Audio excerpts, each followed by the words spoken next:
បីឃ្លាចបងចេះតែជ្រោះដីណែលោកបាទមិនក្តីមិនដែលចេះប្រកែកបីឃ្លាចបងចេះតែជ្រោះដីណែលោកបាទមិនក្តីមិនដែលចេះប្រកែករៀបរយអើយយ៉ាងចេះអើយឧស្សាហ៍វិញម្លេះក្របីខ្ញុំអើយតែបានសូវត្រូវកាលណាហើយចាំចង់រៀបការនៅដើមឆ្នាំក្រោយអើយ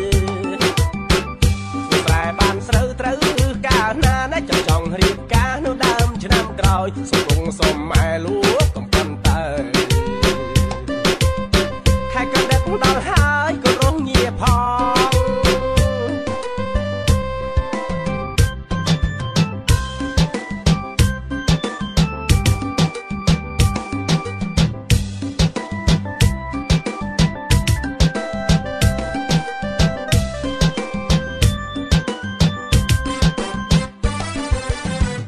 ក្រមុំស្រុកយើងសែនល្អក្រៃអ្នកដោះមិនថ្លៃដូចគេមូសាអើយ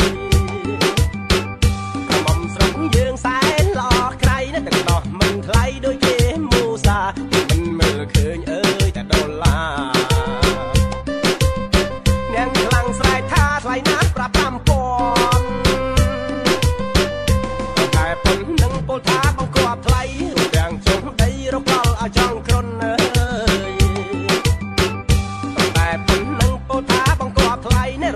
ចង់ដីរកលឲ្យចង់គ្រុនសង្ស័យអីលើអើយមិនទុំក្រន់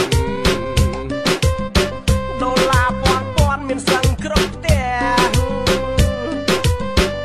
សង្ហៃស្រុកយើងគុំអត់កើនក្រៃសំណើក្អាងកាយសបាយក្នុងដួងចិត្តអើ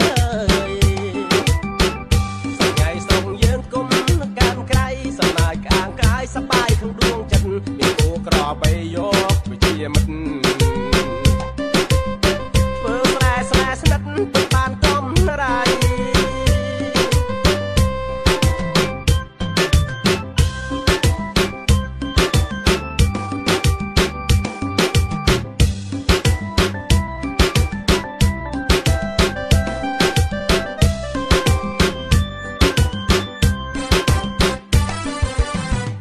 ក្រមុំស្រុកយើងសែនល្អក្រៃអ្នកដោះមិនថ្លៃដូចគេមូសាអើយ